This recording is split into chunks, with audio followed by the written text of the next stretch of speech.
Welcome to the Season 1 finale of the Bites and Bites podcast. I'm your host, Kristen Emeranville. This is part 2 of a series featuring Andrew Rose and Dr. Darin Detwiler, and the final episode of 2024.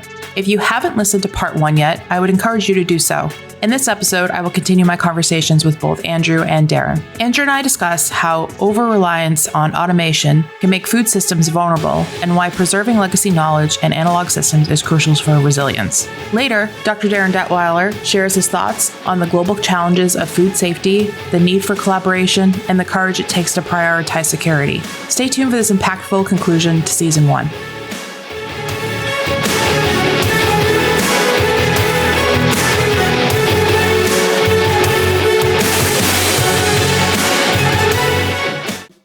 Hey, Chris, I want to come back to the raw milk topic. I know we just blushed upon it or touched upon it earlier, but with cyber threats, we also have to think about information warfare. There's obviously, we discussed sabotage and espionage. There's a lot of layers in these offensive attacks our adversaries are using against us. And the use of raw milk is one that certainly concerns me. From a health standpoint, certainly if you've been raised on a dairy farm since you're a kid and your body was exposed to raw milk, you've built a certain microbiome up in your gut that can digest this or tolerate anything that shouldn't be in there. If you're drinking raw milk for the first time, it is like your entire microbes in your stomach are nuked. Everything is gone. And that's why a lot of folks have that gastronomical distress. It's a completely alien thing that's coming into their system. With the avian influenza getting into the dairy supply chain, as we discussed before, I think on a prior podcast, this avian influenza will double in size every 12 to 15 minutes from raw milk. So the fact that people are even being encouraged to drink raw milk with this unknown novel virus entering into our society terrifies me. And I think our adversaries do recognize that. And that's why we're seeing a lot of different channels, both on the left and the right, pushing the consumption of raw milk, pushing raw milk to be involved in our communities. And I think we need to view that for what it is. It's information warfare. It is another level of a cyber attack. And who knows if that will go hand in glove to anything that's related to that, adjacent to it or not. But I think that your loyal listeners out there need to be wary. If they do see something about consuming raw milk in any form, stop and ask themselves, is this real? What risk am I introducing myself to? It's well known that when the bird flu first hit in West Texas, one of the first indicators that something was wrong was all the animals in the farm were dying. The barn cats died, the barn dogs died, the birds died.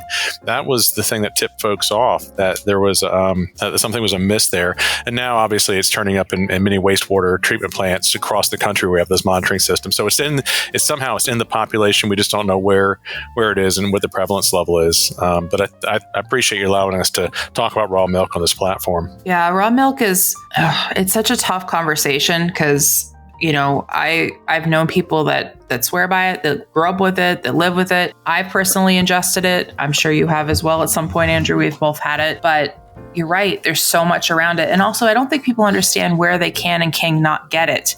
You can only buy it in the state that allows it. You can't sell it outside that state. It's only allowed to be purchased inside that state. And we're finding that a lot of this milk is going other places that it shouldn't be going. And that's super concerning. And also the avian flu is a big concern. I mean, that is we could have a whole episode just on that because that's a huge concern. Yeah. And yes, absolutely. And they call it highly pathogenic avian influenza.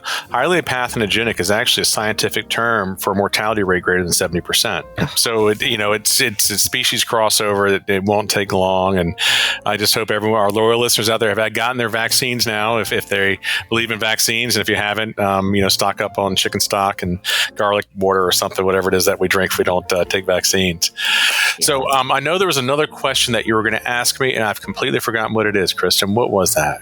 No, that's fine. So let's talk about resilience as I swing out from this. What advice could you give to companies or individuals in the food sector about building resilience beyond basic cybersecurity measures and any other fun things you want to toss into that, Andrew? Sure. Well, I'm going to give a bit of a warning here. As your loyal listeners know, I tend to go to the dark side on some things.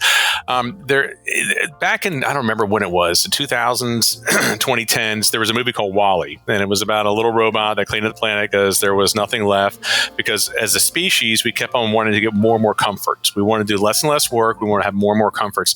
And I feel in a lot of ways our society is moving towards that goal. And I always ask people, what is this progress towards and what is it away from? And is that lift worth what we're doing? And I think a lot of times in the food ag, basically in an industry today, the sprint is towards efficiency, scrums, agile, all these things. I call it chasing nines. Once you get to 99.9%, you can stop. That's pretty darn good. But we're spending an inordinate amount of energy to get those other nines in there. And doing so, we're layering all kinds of technology on top of each other to achieve those efficiencies. And anytime you put another layer of technology, and that's one more layer that can collapse and bring the entire thing down. It's obvious that agile is something to aspire to, but the more agile you become, the more fragile you become because you put all these systems in there. And I think I may have stated this earlier, but from a resiliency standpoint, I look to things that are more analog than they are digital. So what are those ways that we can operate in a schema where we might not have consistent electricity, we might not have consistent internet? Can your business operate in such a form and fashion? Many of our friends in the agricultural community will tell you, heck yeah, get the old tractor out back. We'll fire that puppy up, and we might not be as accurate as our GPS LiDAR systems, but we'll still get crops in the ground at some point. And it might be a little bit of a contrarian point of view as well, because I know everyone out there pushes automation and robots, and I think they're fascinating, and I love them. I love the science and the tech. But if I'm looking at it from a risk management standpoint, I'm thinking, okay, what is some way that someone with malicious intent can get in here and mess up, whether disabling it, miscalibrating it? There's a plethora of things that our adversaries can do to manipulate these things. And case in point was when the solar flares came through the northern part of our country in southern Canada earlier this year, and it just knocked out many of the tractors' GPS systems, and they were unable to plant the time of period they wanted to plant in. And that window is always narrow to begin with. And any kind of disruption in the planting season means you've got an entire year, you've got to wait for the next one to roll around. I think that's such a good point, Andrew, because a lot of the things that I see when I go into different sites and when I talk to different businesses is the lack of redundancy and the ability to be analog if they need to be, or have the legacy knowledge captured in a business continuity plan or disaster recovery in order to do that. I think everybody's so excited about digital transformation, which is great. I'm here for it. Everybody else is here for it for the most part, but we need to have that risk management strategy that includes that type of action as well. And as we saw with the GPS, that was really key. They had to be able to continue to use machines without having the guidance, which is unfortunate, but at least they still got it planted, right? And the harvest still happened. Well, I think you also touched on an important part there, and that's that legacy, that institutional knowledge. Who holds that knowledge? Where is that repository? Have you done a business continuity exercise, a tabletop or a field exercise to see what if this went down? Do you still have the means, whether they're paper and pen or a whiteboard, to do what needs to get done for that period of time that you don't have access to your technology? But yeah, I think we need to weigh heavily into that as well. It's a contrarian way of thinking, but what if? What if it's not there? And I think that what if gets bigger and bigger every day. I think anybody who's listening who's experienced ERP or some type of upgrade or anything like that, when your ERP system goes down, you're pretty much dead in the water. How do you deal with that? You go back to paper. Are you prepared to go back to paper? I don't know why people, I guess I could speculate why people have trouble with this. And Andrew, I'm sure you'll agree with me that a lot of it comes back to, well, if we have to roll all the way back to paper, what was the point of spending that money in the first place? Number one. Number two, the shame of dealing with it. The shame of dealing with, we're not prepared. We have to roll back to paper. What if this gets to our shareholders? Like all these things. Who cares? We got to get it done so people don't get hurt, first of all, on the job. Secondly, not get hurt with product, whatever that product they consume or ingest is. I think we have to change the mindset and not make it such a big deal. Like, okay, this happened, we're rolling it back, no big deal at all. It's uncomfortable. Sure, you might have to push a cart, or you might have to have the tractor hooked up to an animal. Who knows? We might not get that kind of crazy, but it's still doable. And that's the important part, is to continue to do the job. It's hard. Legacy is a different conversation. I love with legacy people. I know you do too, Andrew. We both love to gap to them because we learn so much about the process and what they love about their jobs that I can't imagine not including them in a risk strategy, because they are one of the most important components, people and process. And that brings up another point. We were on a conversation earlier today. It's who was left out of the C-suite, or who was left out of these meetings that should have been there in the most critical point in time. We were talking about controlled environment, how the grower was never in the C-suite. It was never an agricultural company. It was always a tech company. Going back to legacy people, I was part of a very large tabletop 2 years ago in a very important sector, and that was one of the findings, was if this went down, we need to go back to paper, but who knows how to use it? We need to capture those legacy protocols, the SOPs that we need to have in place. Again, good listeners out there, this is something you might want to take back to your company, saying, how do we put it on a piece of paper? Spell it out. Here's step by step. If this goes down, here's how we manage this. Again, if we lose GPS, here's where all the paper maps are kept, and here's a training module for the people under 30 on how to use a paper map. It's so true, and even goes back to testing. Can you manually test without having to run it through a machine? There are ways to do that in the quality lab. Much smarter people than me can talk about that, but that's another thought. How do we deal with this? With that, since we've kind of had a bit of gloom and doom here, Andrew, I want to talk about a little bit of hope. What are you hopeful for moving forward? I know we're coming towards the end of the year, and I know this conference I felt was really hopeful. I felt like it was a lot of positivity around the conference that we were at together at the panel. What are your thoughts? Well, and again, I'm kind of a contrarian here, and I also do play the hand that I'm dealt. One of the things I am hopeful about is incoming administration here and the attention they're going to give to cybersecurity, to agriculture, to that critical piece of our infrastructure, which I don't think has quite gotten the attention under the current administration that it deserves. So I am very hopeful for my friends in the agriculture community, for our citizens here, that this is going to be a good time. I mean, we still don't know who all the cards are going to be and where they're going to be, but if I understand the sentiments properly, it's going to be okay for us. So I'm hopeful there, and I also know that we can outproduce anyone on the planet, and I know we produce more than we consume. We have water moats to our east and west, and friendlies to our north, and to the south we're still questionable, but at least it's fairly impenetrable coming up that way. And so I'm hopeful for the United States. I'm hopeful for our citizens. I'm hopeful for our farmers.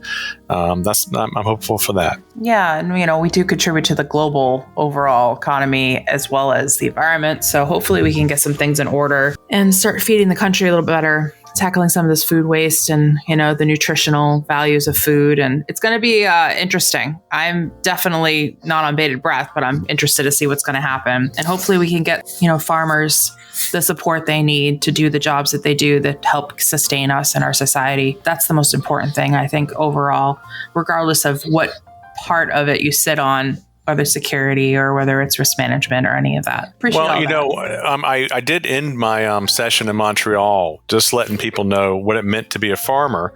And I think it's important for your listeners to hear that as well. A farmer is one of those people that gets paid once a year. Pretty much everything they own is collateral for that paycheck. And if anything happens during that year, they lose it all. So understand the risk they take and what they do, and also understand the stress they're under right now is the amplification and magnification of stress right now is horrible. The old phrase was thank a farmer. I say give a farmer a hug. Really thank them for what they're doing and how they're feeding us. It would mean the world to them. And just to having a few friendly voices out there that got their backs covered too, I know that's meaningful to them as well. Just remember when you go to the grocery store that somebody helped get that food there, whether it's you're picking up tomatoes or you're picking up beef or chicken or whatever it is, or eggs. Just remember that somebody had a hand in that. Actually, many somebody's had a hand in that. Be grateful, because that's what they want and that's what they deserve as well, because they work really hard, just like everybody else who's listening on this. Thank you so much for being here as always. And I'm sure we'll be seeing you soon. Indeed. Well, and thank you as well for allowing me to have this platform to spread the word. Because as I said, the more awareness is out there about the plight of the farmers and the risk they're under, the better it is. So thank you very much, Kristen, as well.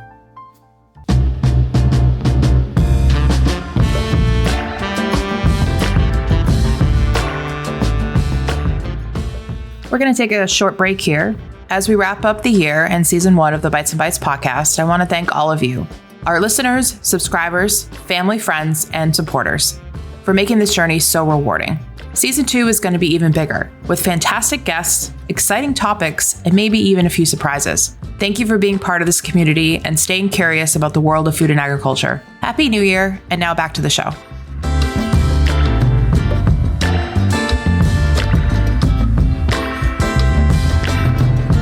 I would imagine that a lot of the momentum that we'll see in terms of cybersecurity in the food sector will most likely be focused around the major retailers, the multi-state and regional retailers, the bigger names, and also the food distribution systems, the U.S. Foods, the Cisco, the Aramark. When you look at the idea of you can't have a million points of security and expect them all to be the same, but if you look at the ones, I don't want to say bottleneck, but the most overlap, I guess, if you will, is going to be within our major food distribution systems and our major food retail. That's where we're going to most likely see a lot of the development. And then from there, you'll have the second and third level tiers start to kind of follow suit, because there has to be some universality, right? We can't all have different systems. We saw so many different service providers. It's not going to really benefit us if every single person has their own systems, or if we have 45 different systems, it's going to be a problem where that doesn't end up working because again, we're basing our strength on them. Do I think that one solution is the answer or even possible? No, but there's got to be a way for all these solutions to somehow work together, because when it comes to accountability, there's going to be that ask. There's going to be that pressure to have some sense of how do we how do we watch the watchmen, kind of a scenario. So again, I think what we've seen in the past when it comes to digital solutions, not within cybersecurity, but digital solutions when it comes to accountability and traceability and transparency, you see the biggest movement from the major retail and the major connecting food systems before you necessarily see all the individual suppliers, if you will. I think that's a trend we'll end up seeing, but I think that, we'll have to reevaluate that because, again, it's like cutting off the head of all the snakes, if you will.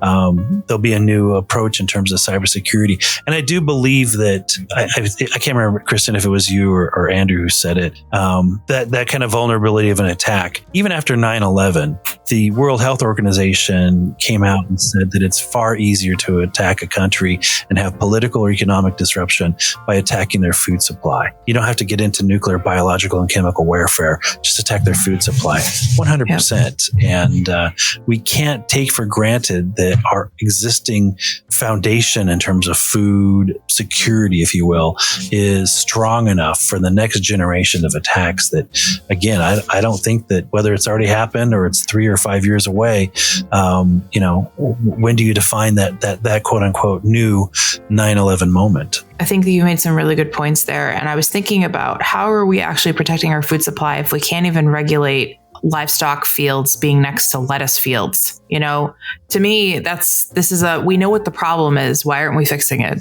We should have a certain amount of mileage that has to be away from each field, from the livestock pens, so we don't have E. coli running into our lettuce or leafy greens in general. That's the difference between state versus federal regulation. Is it possible that California takes a direction with cybersecurity and leads other states? It could be, but we're only going to be as strong as our weakest state because, when it comes to food, all the food that I eat doesn't come from the state of California. That's why I said, again, we're only as strong as our weakest state, or on a global scale, we're only as strong as our weakest supplier, exporter, and importer of foods, kind of a thing. So we have to look at this as, quite honestly, it's not even just a federal. There's got to be federal activity along with the idea of whether it's United Nations or NATO or whatever. There's got to be a more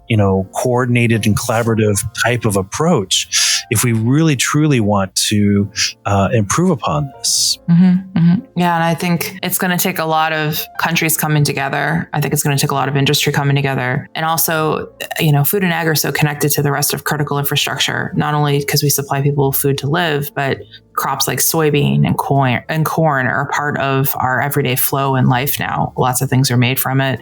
Biodiesel is a really big popular one, obviously. And I think people need to start realizing how interconnected and dependent everything is. And once they do that, then like, oh, this is a no-brainer. We should protect it the way we should protect it. But again, when it comes down to that capitalistic mindset, and it's not making money or we're burning money because we're doing too much other stuff, that's what really starts to tick me off, because that starts putting prices on human lives, and we don't want that, and I don't want that either, for sure. Thanks, it's notable Darin. that I really had this appreciate that. panel in Canada because you remember NAFTA? Yeah. Do you remember NAFTA, North American Free Trade Agreement? Imagine the new NAFTA, because we didn't work with Canada on this, and Canada decides that they're going to have stricter level of cybersecurity protections for food.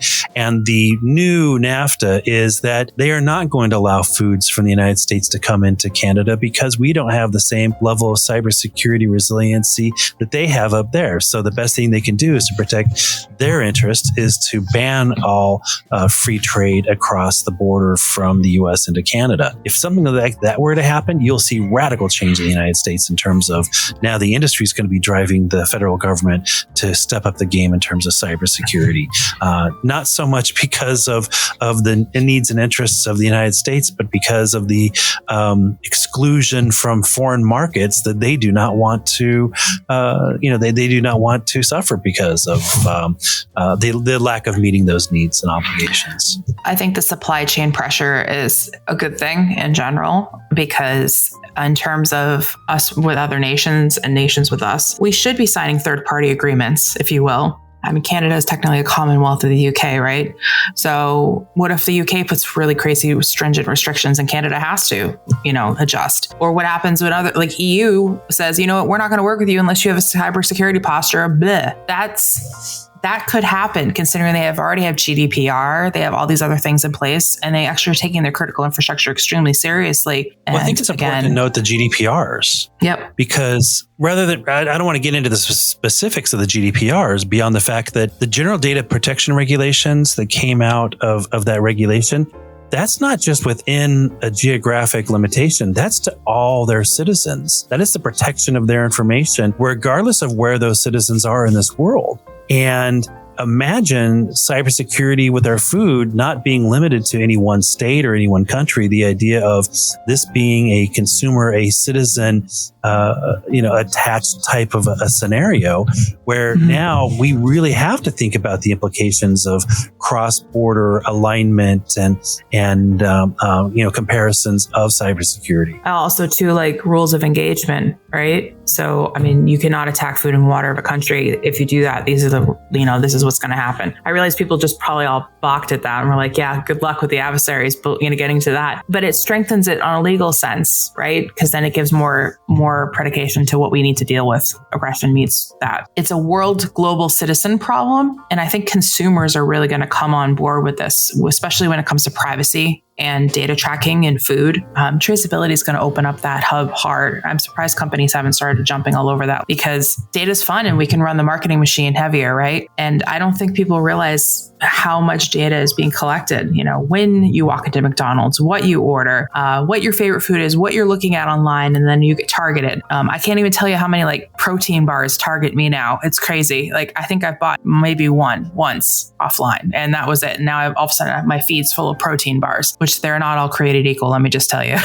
So I think that people need to start paying attention to that, because cybersecurity is going to be important to them, because that's more data points for your data to be breached. It could put you at risk for a lot of things. Your taxes could be filed. You could miss your return. I mean, there's a lot of scary tactics that happen. Not only having your identity stolen, which is terrifying, but you could also be, scammed out of a lot of money. It could be a lot of different things. So I think consumers need to pay attention until they have to pay attention. And I don't really want it to be a catastrophic event for them to pay attention.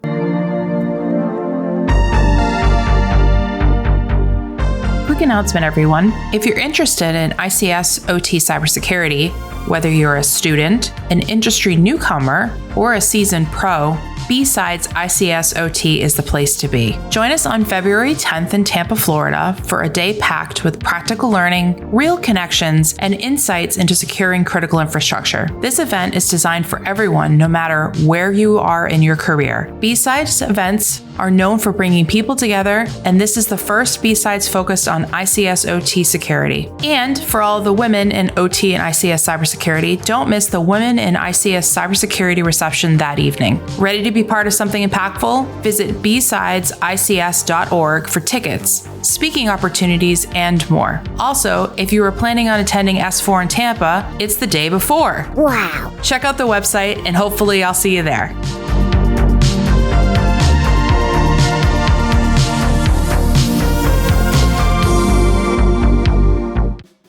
Well, and I see us as being, that whole idea of digital natives versus digital immigrants. I see us as being, immigrants into this world of cybersecurity and cybersecurity resilience, and that there will be a future generation that they were literally born into, when we were already dealing with these kind of things. And to them, I see this within food safety. I mean, there's people I talk with that are so young that they can't believe there was a time where we didn't have plastic seals on containers of yogurt or cottage cheese or things like that.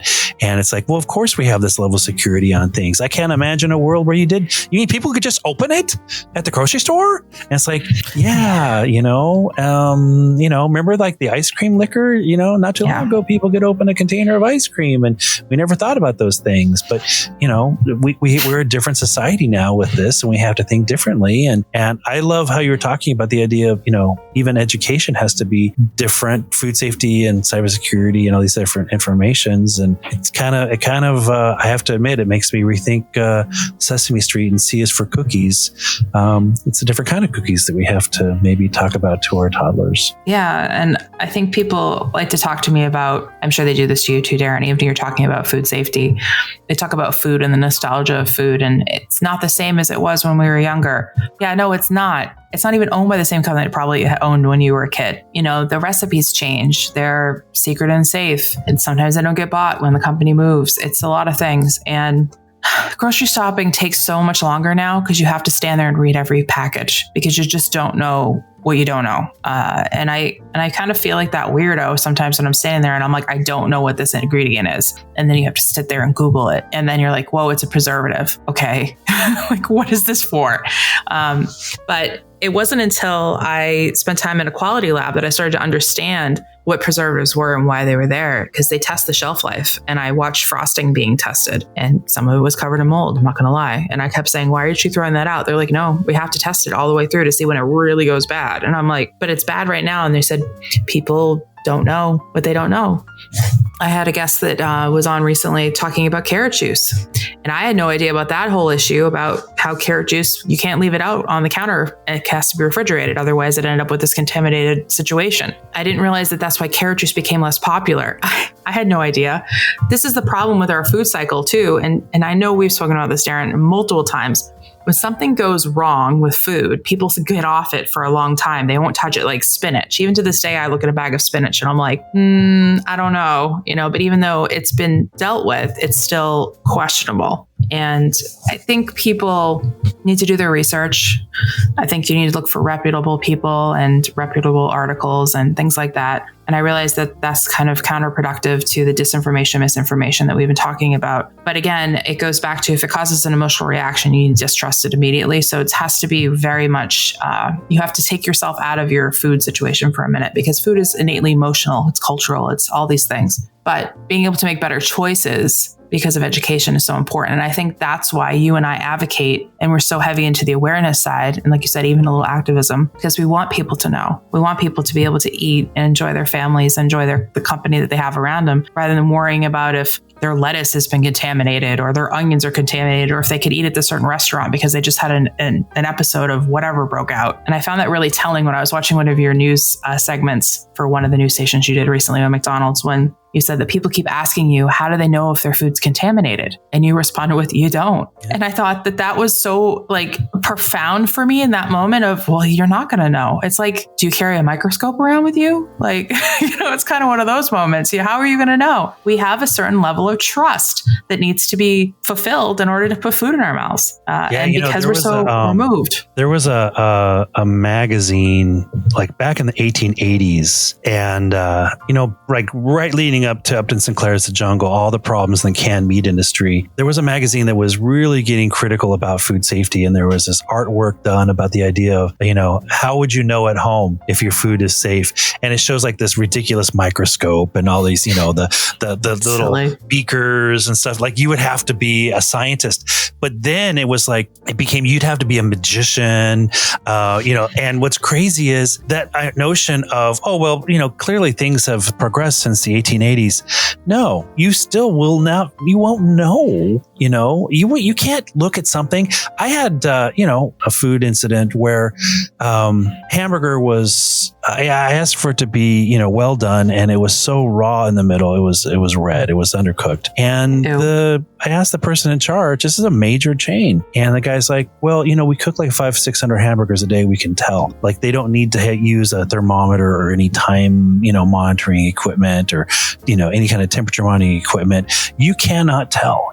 There have been tests that show that just looking at it alone, you cannot tell if it has been cooked to a high enough minimum temperature. And, again, even at the home, we can't tell certain things. That's why we have to shift our language. We say things to our kids like look both ways before we cross the street. We say things like put your seatbelt on or, get in the car seat or whatever, right? We have to start having conversations with our children about food safety in terms of the fact that there are inherent risks. And I think the same thing has to be said about cybersecurity.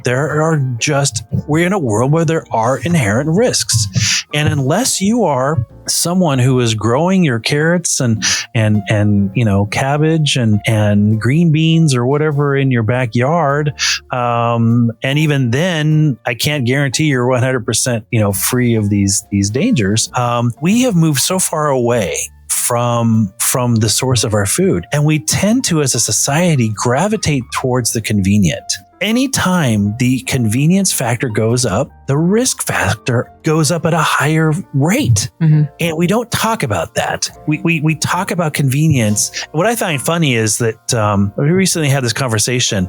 Someone, you pay your rent by check. Well, we don't want to pay it by check. We don't want you to pay it by check. We want you to pay it online. Okay, but you got to pay a $30 convenience fee. It's like, okay, well, it's not convenience if you have to pay money to make a payment. But look at convenience as a convenient is the word that makes everything okay. No, convenient now makes more risks as part of the equation because, now you're talking about, banking fraud and security, if you're paying something online and putting your information out on a platform, some third party platform between you and who you're actually supposed to be paying. And when you look at the idea of being able to go onto a grocery app on your phone to have someone do the shopping for you and either deliver it to your house or you show up at the grocery store and they put it into your car. Again, now you're putting your information out there and your purchasing preferences and you're allowing other people to make purchasing decisions for you. Again, with the convenience factor goes an increase in various levels of risk in different areas for you.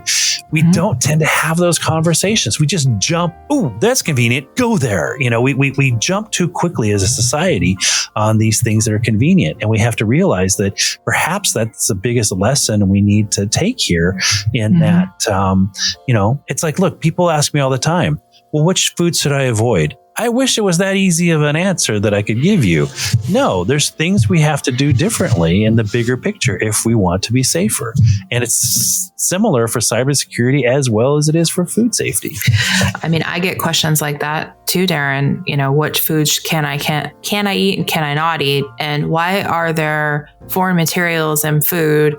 And all these other crazy things that are outside of my purview as a cybersecurity professional with insider knowledge, of course. And I'm always sort of frustrated by those questions, but at the same time, I'm grateful for them because they're thinking all the way through and there's definitely critical thinking there. So I usually answer them to the best of my ability because I don't have all the answers. I think people are looking for the quick answers and the quick solutions. And this is not going to necessarily be a quick solution situation. We're going to have to take a long, hard look. Yeah, we're going to have to take a long, hard look. We're really going to have to eat some shame for breakfast and deal with it. And I think people need to move through that. And the faster we move through that, the more secure we're going to be. And I know a lot of people are like, oh, this is ridiculous. You're talking about shame again, Kristen. And you're going to mention the word empathy in a minute. I totally am.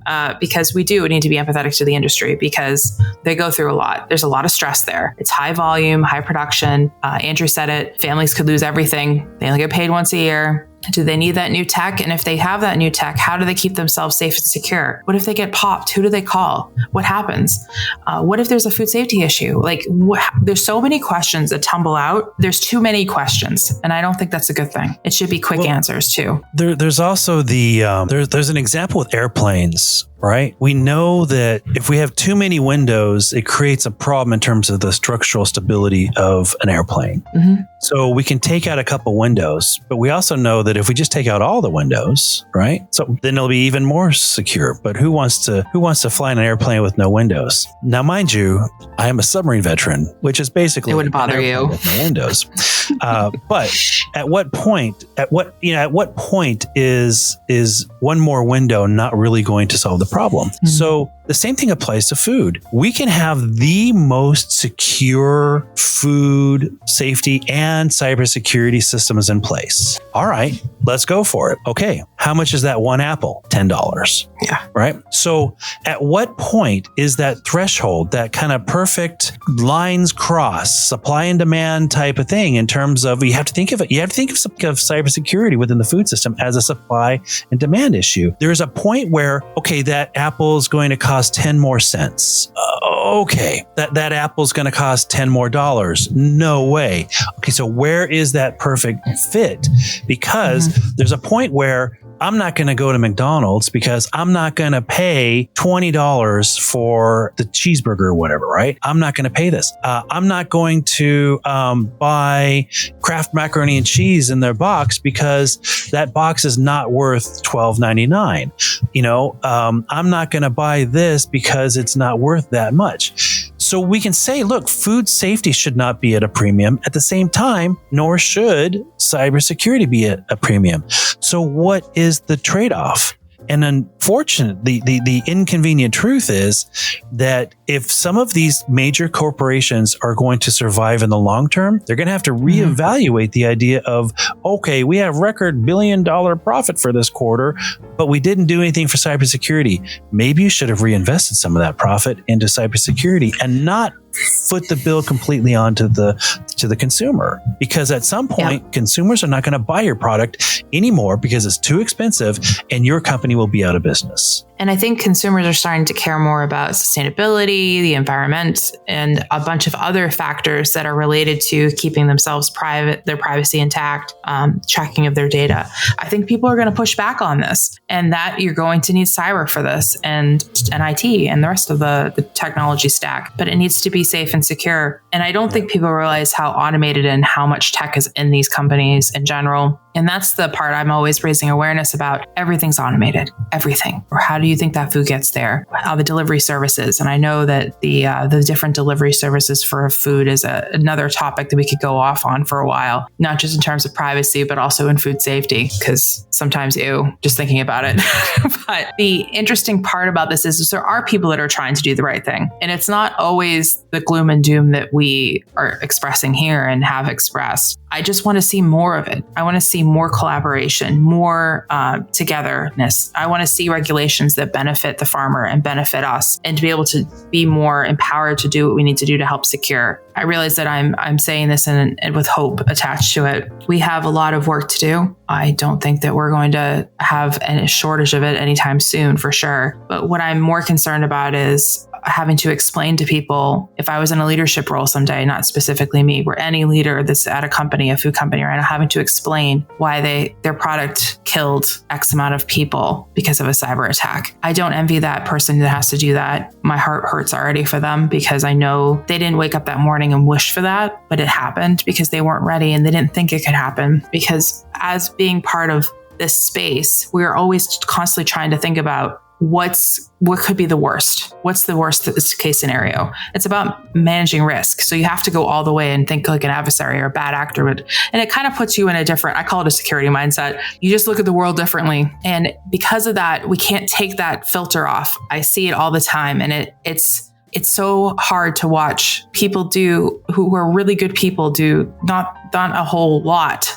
And it's the whole cost of doing nothing again, or they're doing just the bare minimum that might be good enough, but probably not. That's hard to pay attention to sometimes. You just want to jump up and down and scream and shout. At the end of the day, I want this industry to be more proactive and build to resilience rather than have to go through something and then discover resilience. That would be my wish and hope for the industry. And I'm sure you feel the same way, Darin, especially on the food safety side. Yeah, regulatory compliance, federally regulated compliance, that's the minimum. And if all I ever interacted with were leaders from companies that did the bare minimum, I don't know if I would be on my, starting my 32nd year in this business here. There are so many companies that have inspired me because they've gone far beyond doing the minimum.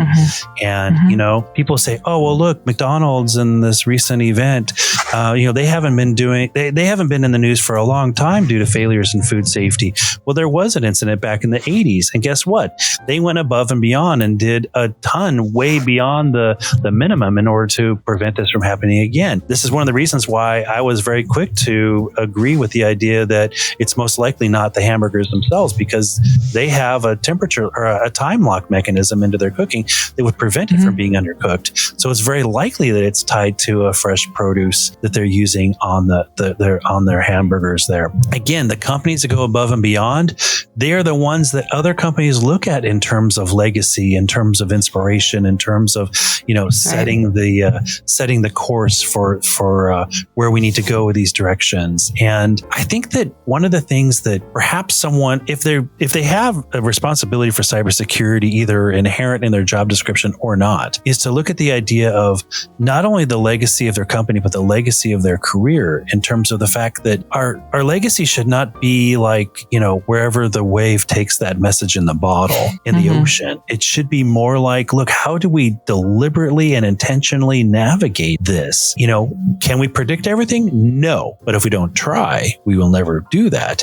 And is it possible that something can happen to us? Sure. But if we are prepared, if we have done practice, mock cybersecurity attacks, mock malware attacks, mock scenarios, if we've come up with lessons learned and we talk within our greater community, we'll be that much more ready the next time. That's how we have that intentionality and how we navigate this going forward. That's the difference between someone whose legacy is, and here's how you were held strictly liable as the reason why the Jenga tower fell down, as opposed to your legacy is tied to how well you were able to keep everything together for as long as you could, for as many people as you could protect.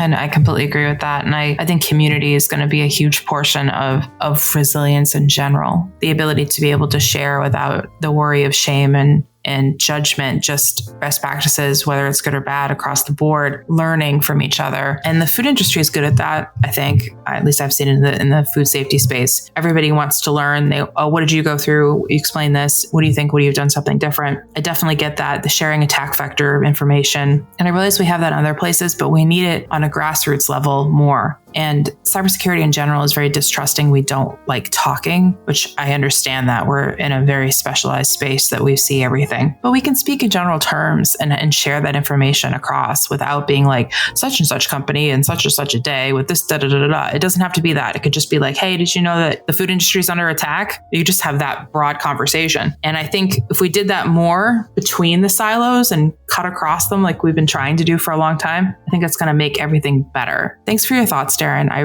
This has been really good. I really would like to wrap up on a positive note. Do you want to give a little ray of hope? Because we definitely all need it. If our food system, if our food industry, if our global supply system, if our nation were as simple as any one person could make or break it, it wouldn't be what it is today. The reality is that the Herculean effort that we want to see within food safety, within food security, within cybersecurity, it requires a Herculean effort from a large group of people.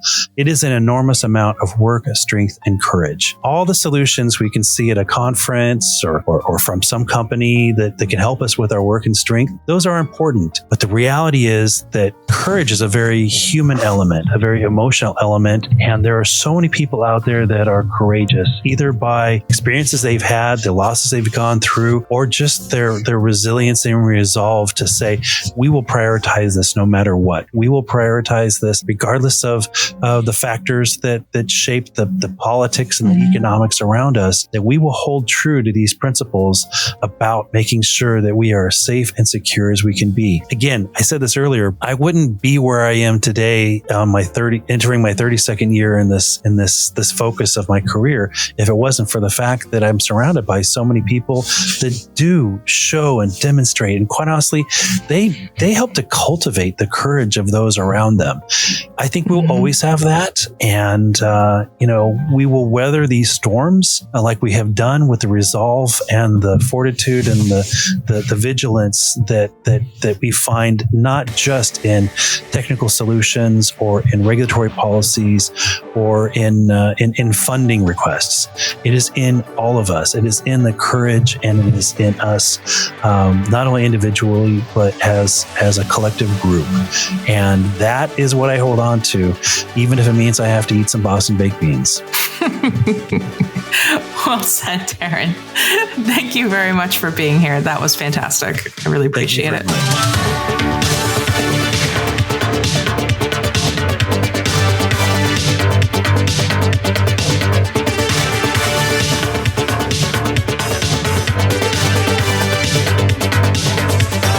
Thank you for tuning in to the final episode of Season 1 of the Bites and Bites podcast. A big thank you to Andrew Rose and Dr. Darin Detwiler for joining me and sharing their incredible insights and wisdom. And to all of you listening, thank you for your support, likes, comments, and shares. Wishing you all a happy new year. Remember to stay safe, stay curious, and we'll see you in the new year. Bye for now.